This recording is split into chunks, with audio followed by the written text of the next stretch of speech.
MP ఎన్నికలకు ముందు బీసీలను మోసం చేయాలని కాంగ్రెస్ చూస్తోందని ఎమ్మెల్యే గంగుల కమలాకర్ అన్నారు. కులగణన ఎన్ని రోజుల్లో నిర్వహిస్తారు, ఎన్ని నిధులు కేటాయిస్తారు, ఎవరు సర్వేలు చేపడతారు అనే విషయాల్లో తీర్మానంలో స్పష్టత లేదని విమర్శించారు. తీర్మానానికి చట్టబద్ధత కల్పించాలని అన్నారు.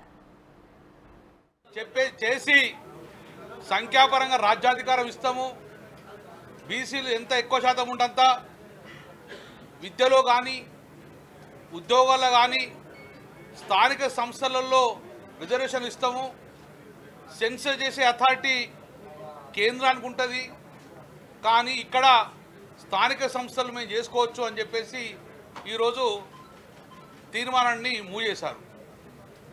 కానీ ప్రభుత్వం ఏం చెప్పింది గతంలో, దీన్ని చట్టబద్ధత చేసుకొస్తాము, బిల్లే తీసుకొస్తామని చెప్పారు. దానికి మంత్రుడు క్లియర్ స్టేట్మెంట్ ఇచ్చిండు. ఏమని ఇచ్చిండు? బడ్జెట్ సెషన్లో కులగణనపై బిల్లు. ఇది ఆన్ రికార్డు ఒక బీసీ శాఖ మాత్యులు బయట చెప్పారు.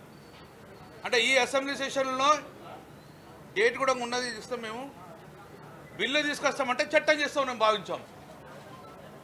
చట్టం చేస్తే దీనికి స్టాండర్డ్ ఉంటుందని చట్టం చేస్తారని మా నమ్మకంతో మేము వచ్చినాం. ఈరోజు అలా తీర్మానం ప్రవేశపెట్టారు.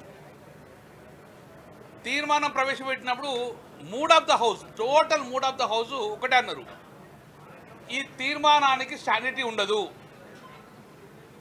ఈ తీర్మానం కాదు, దీన్ని బిల్లు రూపకంగా మార్చండి, చట్టం చేయండి, ఈరోజు తీర్మానం పాస్ చేసుకోండి, అందరూ స్వాగతిస్తాం. మేము కూడా స్వాగతించాం. బీసీలకు మీరు గొప్ప అవకాశం కలిగిస్తారు కాబట్టి మేము కూడా స్వాగతిస్తాం, అభినందించాం, గౌరవ ముఖ్యమంత్రిని అభినందించాం. కానీ అనుమానాలు ఉన్నాయి బయట. ఏదో ఎన్నికల ముందు తీర్మానం చేసుకొని బీసీలను మోసం చేసిపోయే కార్యక్రమం పెట్టకండి. నిజంగా మీకు చిత్తశుద్ధి ఉంటే వెనువెంటనే తీర్మానం పాస్ అయినాక రేపు బిల్లు పెట్టండి, చట్టం చేయండి. చట్టంలో విధి విధానాలు ఏముండాయని చెప్పి కూడా మేము అడిగినాం.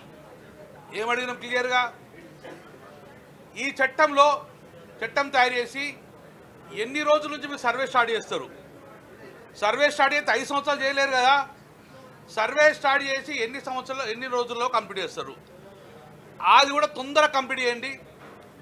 5 సంవత్సరాలకు ఒకసారి వచ్చే స్థానిక సంస్థ ఎన్నికలు ఉంటాయి, రాబోయే మున్సిపల్ ఎన్నికలు ఉంటాయి, రాబోయే జెడ్పీటీసీ సర్పంచ్ ఎన్నికలు ఉంటాయి.